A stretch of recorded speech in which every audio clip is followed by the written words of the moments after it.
Good morning, good afternoon, good evening, wherever you're watching in the world. My name is Sean Driver. This is the Red Horde, and continuing with the ever-going saga, the Who Are Ya? Do We Hate Ya series. And so, Salford City, you're up next on Saturday, and the question remains. Who are ya? Who are ya? Who are ya? Who are ya? Let's get into it.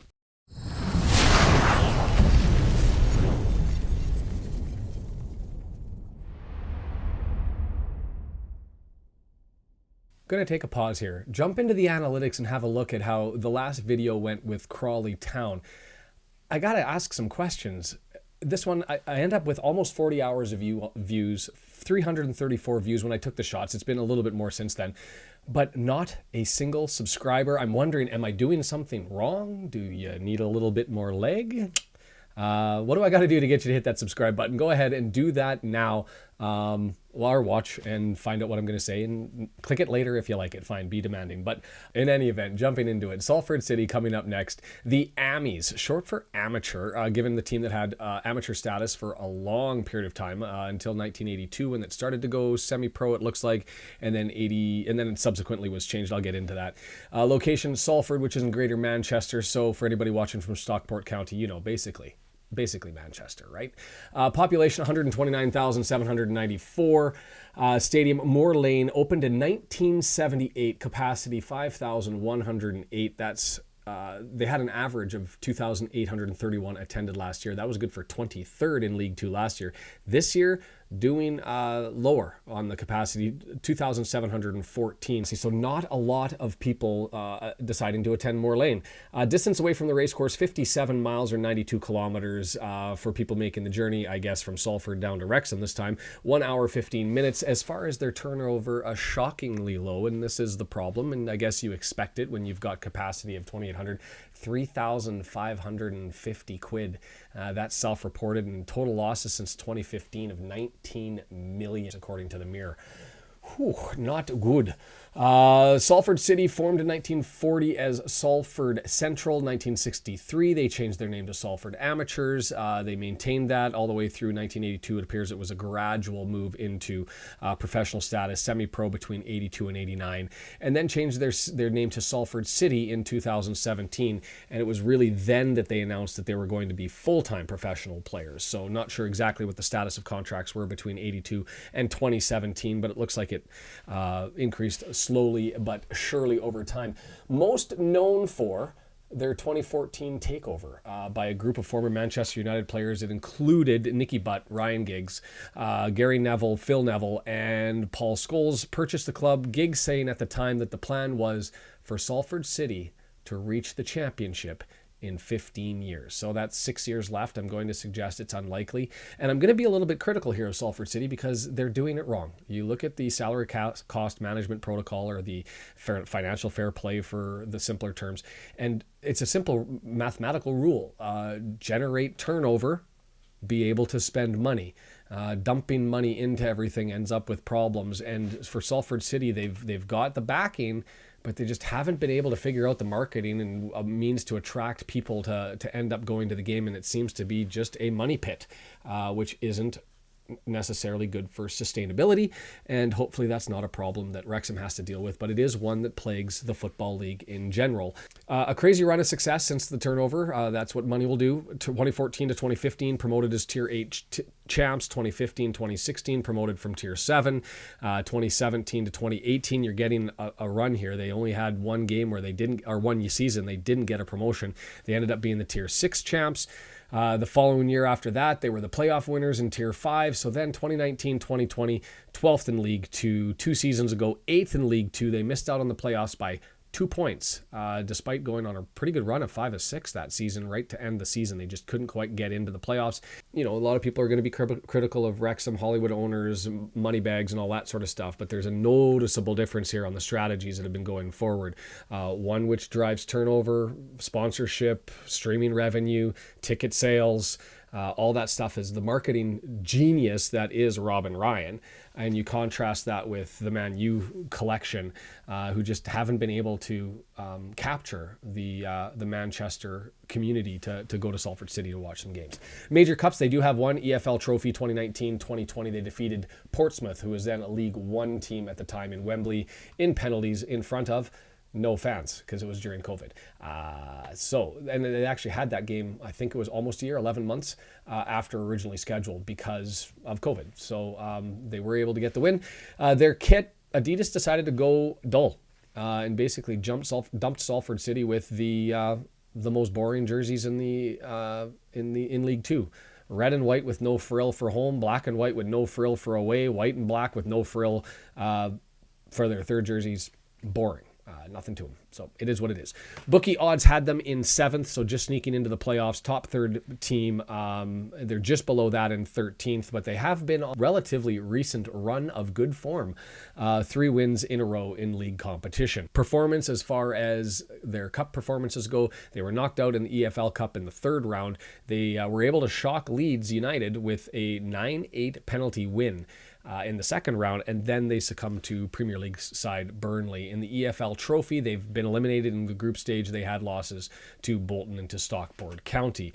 Overall, their record, 5 wins, 1 draw, 6 losses. That's good for 16 points and 13th place. Their last 5 games, a little bit better and something to maybe glam onto. 3 wins, 0 draws, 2 losses. Just to go through those, to look at the analytics, let's have a look. Last game, 4-2 win at home against over Crewe Alexandra. More shots on target, more passes, more possessions. That's an expected outcome. The second goal, they had a 2-0 road win over Sutton United. It looked like they had a bit of a rough first half, but then dominated the second half where they scored both of their goals. They were comfortably ahead at the end and comfortably ahead in all stats, except for big chances, but really the result and the outcome matched with the analytics there. Third game, a 2-1 home win against Newport County. Long stretch of momentum early, late in the first half, early in the second half, but they struggled on the bookends, the start of the game and the end of the game. Fairly equal analytically. According to the stats, it looked like it should have been a close game and maybe just slightly fortunate to end up with a 2-1 home win on that one. Their 4th game, a 3-2 loss on the road to Harrogate Town. Equally matched analytically, the difference being there that they missed a lot of their shots. They only got 5 of 18 shots on target. Appears to be what cost them there. They controlled possession. They had accurate passes. They just were behind in the shots and therefore the expected goals.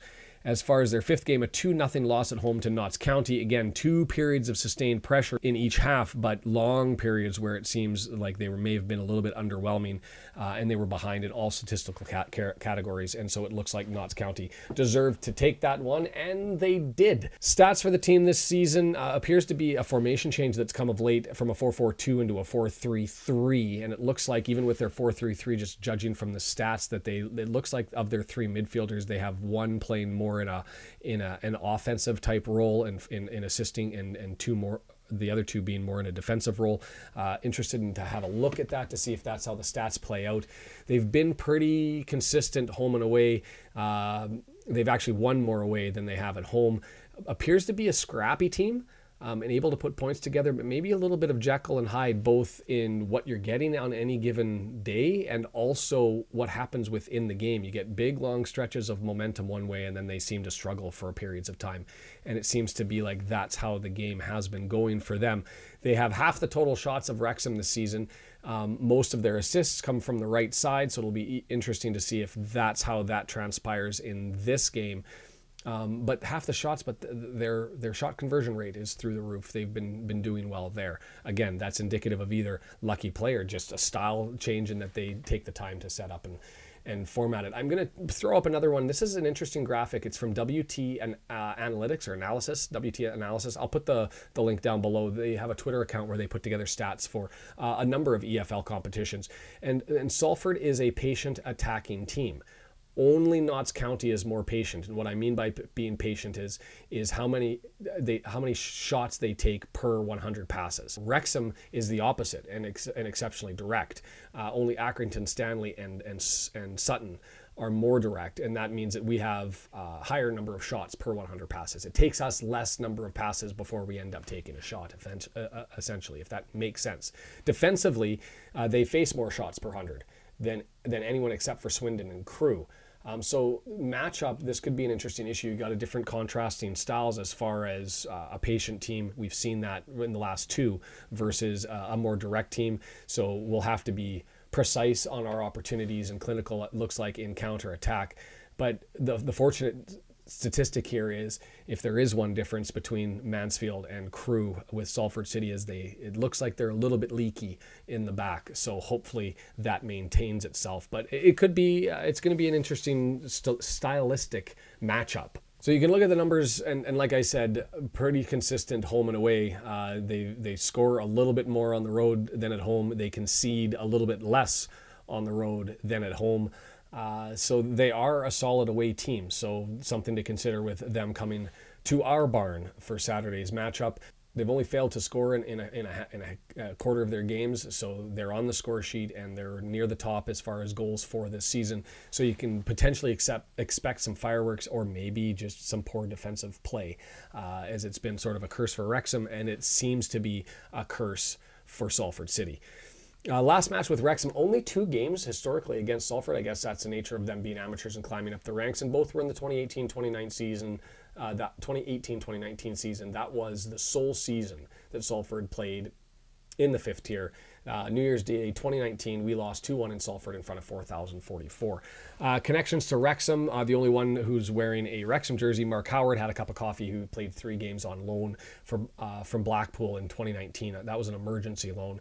And then there's a couple of players who have connections to Wrexham that are on Salford, Theo Vassell, who may be injured, and Curtis Tilt. Last season's performance, Salford City, 7th place, 22 wins, 9 draws, 15 losses. They beat Mansfield Town by 1 goal on goal differential. They hung on with after a 1-0 loss to Gillingham in the last game of the season, and I think the big reason why they ended up with the goal differential success over Mansfield Town, they had a 5-2 win against them February 25th of last year, and maybe that came back to haunt Mansfield and to reward Salford. But in any event, they lost to Stockport County in the semifinals on penalties, and away they went. The gaffer, Neil Wood, 40 years old, guess what? Played in the Manchester United Academy.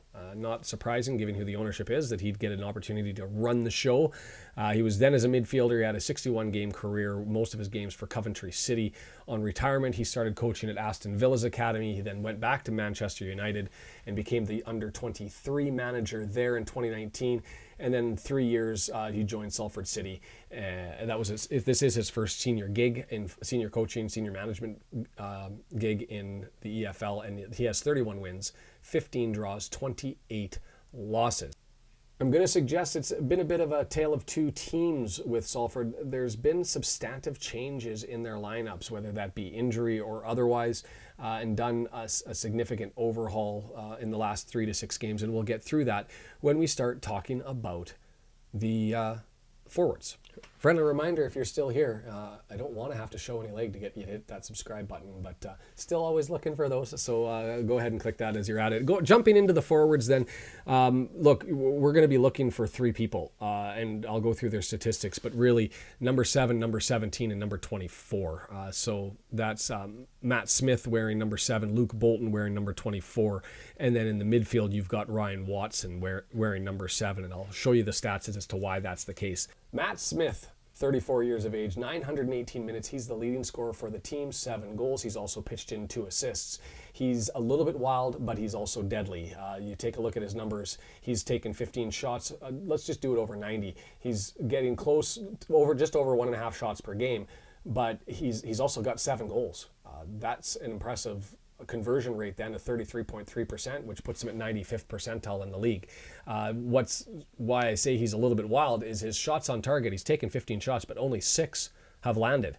9 of them have been off target. So sprays the ball all over the place, but it seems to be that if he happens to hit the net, it's in. A dangerous player, and I'll bring up Paul Mullen's stats just to compare, and below you'll see, and again, focus on the per 90 minutes because Paul obviously hasn't had the full run of things because of injury. but 2.3 shots per game for Mullen. His shots on target, though, 5 out of 9, put him in the 95th percentile, and one shot off target, 88th percentile. But then you look at that shot conversion rate, and Matt Smith is better than Mullen. But then the shot accuracy, man, does Smith fall off the map, 55th percentile compared to Mullen at 81 in the 81st percentile. So that's what I said, wild and deadly. If he hits, it could be a trouble for the goaltender. I expect Ogonkwo, but we'll see what ends up happening. Luke Bolton, 24-year-old, he's played 900 minutes. He's leading the team with 3 assists. He's got... You look at his passing stats, Keys passes 2 per game. His crosses, 6 crosses per game. It looks like they may be a little bit less direct when they get an opportunity and coming in from the right side through the air. So I'm going to suggest whoever our left back is and our center back, I'm hoping to have good aerial duels or aerial stats, which is why I think we're going to see Boyle on the left-hand side and not O'Connor as we did for Mansfield Town and for Crawley, because they're not going to be running at us as much. I don't think it's going to be more through the air.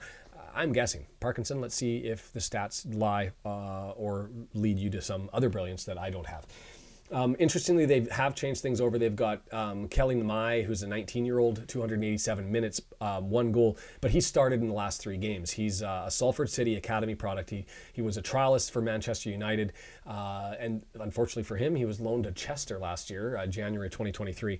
But he doesn't have a lot of stats historically, but he's been in the front 3 for the last 3 games, and we'll see what he ends up doing there. In the midfield, I've mentioned the names, and I'm going to jump right to it. You're looking at Ryan Watson, 30-year-old midfielder, 629 minutes, wears number 7. He's played every game. He's subbed out frequently. He does have 2 goals. He appears to be more of a defensive midfielder than an offensive midfielder, just because his passing is sort of, middle of the pack when you look at it. But when you look at his defensive stats, which I'll put up here, look at those ground duels and ground duels won. This is a guy that seems to just be a beast in the middle of the field at taking the ball. Not so much in interceptions, but being able to challenge people who want to try to run with it through the middle of the field. So I expect him to be quick, and I expect him to be on the ball early. As far as other midfielders playing for Salford City, Stephen Mallon, 27. He's had 910 minutes. It doesn't look like he's in the defensive side of things, but more offensive just based on the stats. You look at his passes, 45 passes per game, but his key passes, he's getting over 1 a game, and his crosses over 3. So I expect he's probably stepping up offensively to assist those 3 up at the front, and those are his numbers there. So we've gone over Ryan Watson. The other 2 midfield options, again, appear to be more defensive roles, but the other 2 not nearly as strong as Mr. Watson. Going to bring up Matt Lund, 446 minutes, but he has started the last 3 as well. Central midfielder is how he's listed. He's average or worse everywhere, except, well, you know what? No, he's pretty average or bad everywhere. 31st to 71st percentile in his pass and his defensive stats. Well, I'll bring them up right here. He's basically only good at clearances. So not a lot to worry about with Matt Lund, at least statistically. And the same is sort of there for Elliot Watt, 359 minutes. He started the last 4. He's a 23-year-old. I will say this. Footy Stats, it's the first time they've done this. They messed up and called Elliot Watt Elliot Ward. Elliot Ward is a 38-year-old retired player from West Ham, so I was confused, but the numbers of the kit matched, so I'm going to assume that these numbers under Salford for Elliot Watt, for them they listed as Elliot Ward, are the same. I'm not sure, but we'll just go with it. Again, looking at the defensive stats, not a lot to look at. Good at reading the ball and interceptions, 90th percentile. But when you go through the ground duels won, and the aerials, average or below. And let's just compare that. We've seen Ryan Watson, if you recall, the great numbers that he had with the duels. Let's look at James McLean, who's one of our better defenders. And his ground duels won 11 per game compared to 13. His one, instead of 4.5 per game for McLean, Watson's at 7.73 per game. So he's just coming away with ball. Like number 7, like I said, and number 17 up front are the 2 guys that we're going to have to keep an eye out for.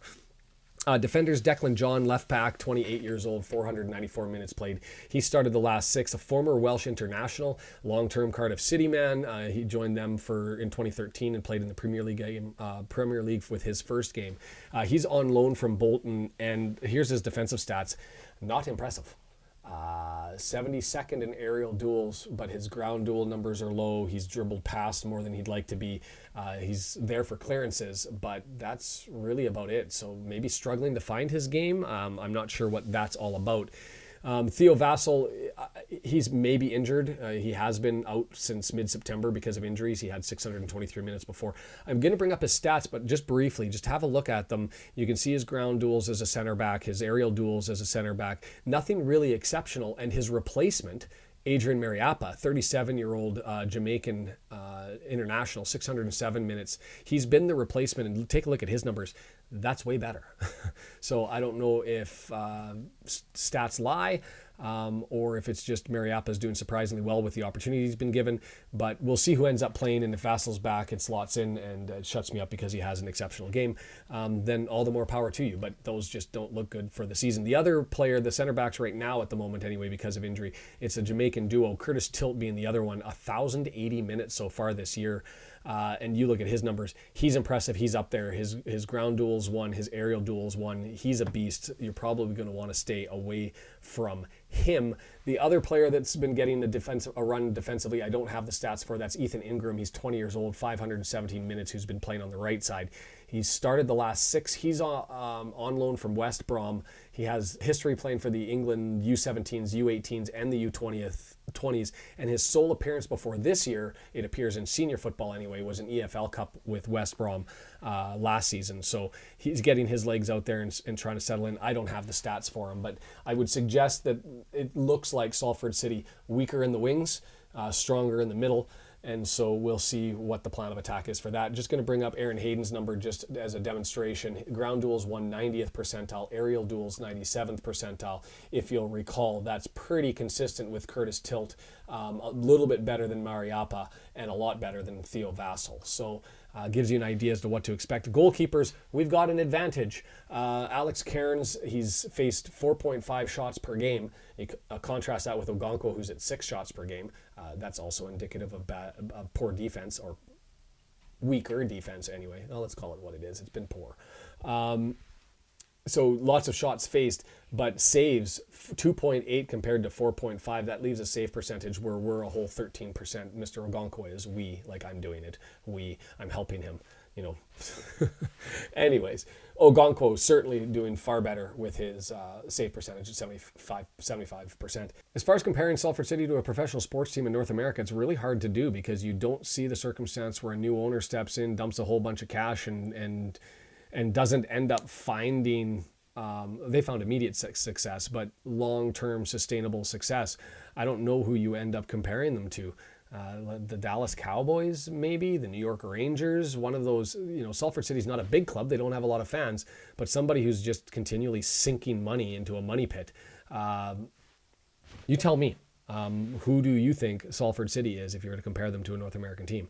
As to comparing them to a food, and always the one that makes it these videos controversial for any fans of opposing teams who jump on board, Salford City I'm going to compare to a pasta dish at a restaurant. And what I mean by that is you get it, you pay big bucks for it, and then you get the plate, and it's something that you probably could have just cooked at home, and you regret getting it. And that seems to be Salford City. Lots of money put into it, and just something that could have been done through alternative means. That's as good as I can get. That's the food. So it's only October, and you hate to suggest that there are must-win games or games that matter, but this is an interesting stretch for over the next month. We've got some big games coming up. We've got a newly reinvigorated Bradford City next weekend. Salford City's no joke. They're certainly a competitive squad and expected to be at the top. We've got Notts County coming. There are some challenging games, some ones that are coming that we probably should end up winning down the road. But this is the time where we've got to keep the pressure on and start booking some points, especially these home games. So this is a big one. And hey, we'll be there with the watch party, continuing to grow in numbers. The chat was far more active last time than it has ever been. Trying to add new bells and whistles while also not having technical glitches all over the place. So come in, join the comedy, take the piss out of me if you wish. You wouldn't be the first and you won't be the last. 26 countries we've had that have attended, and obviously with this one being in Article 48 blackout for all of you in the UK. It's always interesting that I end up being one of the resources that people rely on to get scores. So I'm hoping that you're there. Give it a shot. I've been beating the drum. I'm going to beat it again. Hit that subscribe button down below. Looking to build things. I'm going to pass 4,000 hours here of people watching my ugly mug on a YouTube channel talk about Wrexham, which I'm honored, I'm humbled, I'm amazed. Massive credit to those of you who've subscribed, who have followed, who've been following along, suggestions, to people like Jed B who've been contributing, to Brendan. An awesome little community that's being created here, sort of in our little corner of the YouTube Wrexham world. And I'm inviting you to join it. If you're new, sign up, join, subscribe, follow, be there for the watch party. My name is Sean Driver. This has been the Red Horde. We'll see you on Saturday.